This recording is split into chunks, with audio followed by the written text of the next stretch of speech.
Hello guys, പിന്നില്ലേ ഇത് നമ്മൾ beef എങ്ങനെ വരട്ടി ഫ്രൈ ചെയ്തെടുക്കുകയെന്ന് നോക്കാം.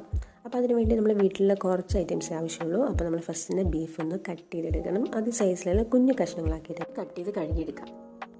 അതിനുശേഷം നമുക്ക് വേണ്ട കുറച്ച് ഇൻഗ്രീഡിയൻസ് ഉണ്ട്. തേങ്ങാക്കൊത്ത്, വെളുത്തുള്ളി, ഇഞ്ചി, കറിവേപ്പില, പുതിനയില, മല്ലിയില നമ്മളെ വീട്ടിൽ തന്നെ ഉണ്ടാക്കി ചൈനീസ് മല്ലിയില കേട്ടോ.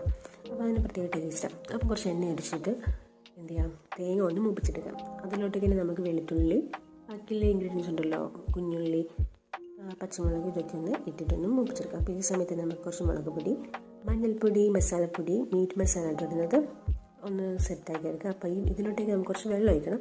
അപ്പോൾ നമ്മൾ ബീഫിൽ വേവിച്ച് വെച്ച വെള്ളം ഉണ്ടായിരുന്നല്ലോ, അത് ഇതിലേക്ക് കുറച്ച് ഒഴിച്ച് കൊടുത്തിട്ട് ഒന്ന് സെറ്റായി വേണം, ജസ്റ്റ് ഒന്ന് വെന്ത് ഒന്ന് വാടി വേണം. അപ്പോൾ ആ സമയത്ത് നമുക്ക് മല്ലിയിലെ കറിവേപ്പില കുറച്ചിട്ട് കൊടുക്കാം. അപ്പോൾ ഇതിലോട്ടേക്ക് നമ്മൾ ബീഫ് ഓൾറെഡി വേവിച്ച് വെച്ചിട്ടുണ്ട്.